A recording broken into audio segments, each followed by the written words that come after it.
এবার বলেন, বাংলাদেশে যারা বলে ফিকহ মানি না, বাংলাদেশে যারা বলে মাযহাব মানি না, মাশাআল্লাহ তারা সবাই মুজতাহিদ। বেশিরভাগ দেখবেন শুদ্ধ করে কোরআনই পড়তে পারে না। একজন মানে 100 জন আছে, কি কোন উল্টা উল্টা কথা বলে। তাদের আর আম মানুষ বাদ দেন, বড় বড় শায়েখ যেগুলো আছে এগুলোর অনেকেই শুদ্ধ করে কোরআন পড়তে পারে না, আরবি পড়তে পারে না, আছে না নাই? আবার চ্যালেঞ্জ দেয় রেজাউল করিম আবরারের সাথে বাহাস করবে। রেজাউল করিম আবরার তো বাহাস করার জন্য 24 ঘন্টা রেডি। রেজাউল করিম আবরার তো কাঁচা মাঠের খেলোয়াড় না, পাকা মাঠের খেলোয়াড়। আপনাদের বড় বড় শায়েখদেরকে জিজ্ঞেস করেন, আকরামুজ্জামান বিন আব্দুল সালামকে, রেজাউল করিম আবরার কম হ্যাঁ। হাবিবুর রহমান আজহারিকে জিজ্ঞেস করেন, রেজাউল করিম আবরার কম হ্যাঁ। আপনি যদি আমাদের সাথে বসতে চান তাহলে তো একটা পর্যায়ে আসতে হবে, আপনাকে অন্তত কোরআন হাদিসটা শুদ্ধ করে পড়াটা শিখতে হবে আগে। যাক, কথা অন্যদিকে যাচ্ছে, ভালো করে বুঝেন যে বিষয়টা আমি আলোচনা করতে চাচ্ছি। তাহলে প্রশ্ন হলো, আমরা যারা পারি না আমল করব কেমনে? সহজ কথা, যারা পারি না আমল করব, যারা পারে তাদেরকে মাধ্যম বানিয়ে।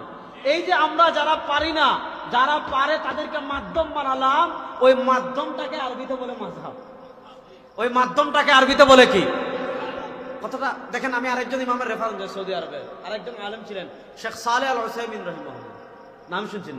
শেখ সালেহ আল উসাইমিন রাহিমাহুল্লাহ সৌদি আরবের আরেকজন গ্র্যান্ড মুফতি ছিলেন। তার কিতাবের নাম লিকাতুল বাবিল মফতুহা।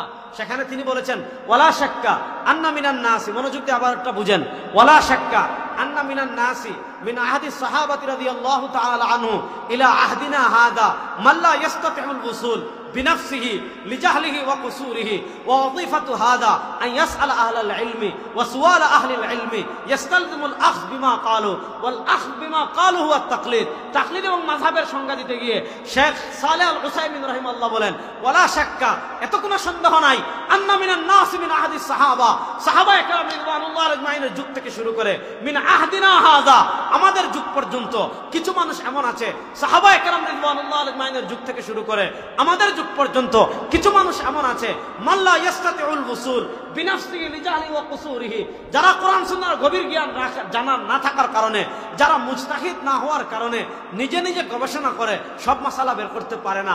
এবার প্রশ্ন হলো, তারা যেহেতু নিজেরা গবেষণা করে সব মাসালা বের করতে পারে না, বাত ইয়ে হ্যায় वो सब लोग कैसे अमल करे? जो लोग নিজেরা গবেষণা করে বের করতে পারে না, তারা কোরআন সুন্নাহ অনুযায়ী আমল করবে কেমনে? শেখ সালেহ আল উসাইমিন জবাব দিচ্ছেন, ওয়া ওয়াজিফাতু হাদা আন ইয়াসআল আহলাল ইলমি, সে আহলুল ইলম মুস্তাহিদ উলামায়ে কেরামের কাছে মাসালা জিজ্ঞেস করবে, ওয়া সুআল আহলিল ইলমি ইস্তালজিমুল আখয বিমা ক্বালু, উলামায়ে কেরাম যে সমাধান দিবেন, মুস্তাহিদ ইমামগণ যে সমাধান দিবেন, সেই সমাধানটা সে গ্রহণ করবে। ওই যে সে পারে না আমল করার জন্য মুজতাহিদ ইমামদেরকে মাধ্যম বানালো, ওয়াল আখয বিমা ক্বালু হুয়া তাকলিদ, ওই মাধ্যমটাকে আরবিতে বলে তাকলিদ এবং মাযহাব। জাহেলেরা মাযহাব কি এটাও বুঝে না। প্রশ্ন হলো, তারাও মানে আমরাও মানে। এখানে এই প্রসঙ্গে যাওয়ার আগে একটা কথা আমি আরো ব্যাখ্যা করি। এখানে সালেহ আল উসাইমিন একটা গুরুত্বপূর্ণ কথা বলেছেন যে মিন আহদিস সাহাবা, এই মানামানিটা সাহাবার যুগ থেকে আসে। সাহাবাদের যুগেও যে ছিল, অর্থাৎ যে সাহাবারা মুজতাহিদ ছিলেন না, তারা ফুরঈ মাসালার ক্ষেত্রে মুজতাহিদ সাহাবার মাযহাব মানতেন। এই কথাটা কোথায় আছে? এটা শুধু সালেহ আল উসাইমিন বলেছেন এমন না, এটা বলেছেন ইমাম আলী ইবনুল মাদিনী। ইমাম আলী ইবনুল মাদিনী রাহিমাহুল্লাহ ইমাম বুখারীর উস্তাদ, 233 হিজরিতে ইন্তেকাল করেছেন, আজ থেকে 1210 বছর আগের মানুষ। তার লিখিত কিতাব আছে ইলালুল হাদিস ওয়া মারিফাতুর রিজাল, দারুল হাদিস কাহিরা থেকে যেটা ছাপছে ওটার 63 নম্বর পৃষ্ঠা, আর তোমার বাইরুতের ছাপের 117 নম্বর পৃষ্ঠা। ভালো করে বুঝবেন, শেখ ইমাম আলী ইবনুল মাদিনী ইমাম বুখারী রাহিমাহুল্লাহর খাস উস্তাদ, তিনি এই আলোচনা করতে বলেছেন, মা লাম ইয়াকুম মিন আসহাবি রাসূলিল্লাহ সাল্লাল্লাহু আলাইহি ওয়াসাল্লাম, লাম ইয়াকুম মিন আসহাবি রাসূলিল্লাহ সাল্লাল্লাহু আলাইহি ওয়াসাল্লাম মান লাহু সুহাইবা ইয়াযহাবুনা মাযহাবাহু, আসলে মাযহাব মান লাম ইয়াকুম মিন, এই কিতাবগুলো যারা মানে সবাই পড়ে কিনা আমি জানি না, বাকি বাংলা শায়েখ যারা এরা তো পড়ার কোনো সুযোগই নেই।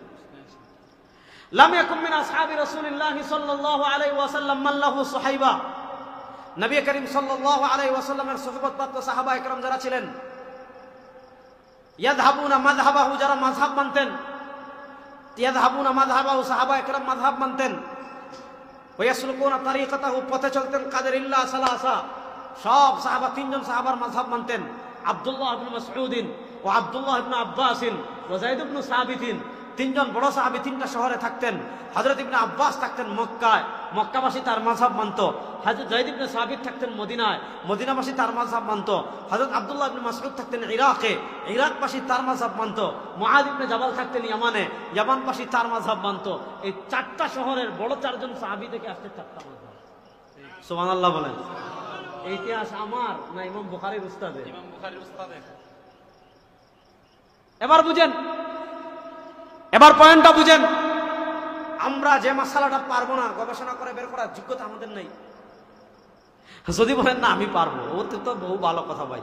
যদি এমন কেউ থাকেন পারবো, আমি আপনার খাদেম আজ থেকে। কারণ এত বড় মুস্তাহিদ ইমাম রেখে আমি কেমনে ঢাকায় যাবো? কসবা এত বড় মুস্তাহিদ ইমাম রেখে ঢাকায় যাওয়া আমার জন্য জায়েজ হবে? মুস্তাহিদ ইমামের সাক্ষাৎ, তার ইলম লাভ করার জন্য আমাদের সালাফে সালিহিন হাজার হাজার মাইল সফর করেছেন, আর কসবা এত বড় মুস্তাহিদ রেখে আমি কেমনে ঢাকায় যাই? কথাটা আমি বুঝাইতে পারি নাই। তাহলে প্রশ্ন হলো, এখন আমরা আমল করবো কেন? এই যে মাসালাগুলো আমরা গবেষণা করে বের করার সমাধান আমরা রাখি না, যোগ্যতা রাখি না, এই মাসালাগুলো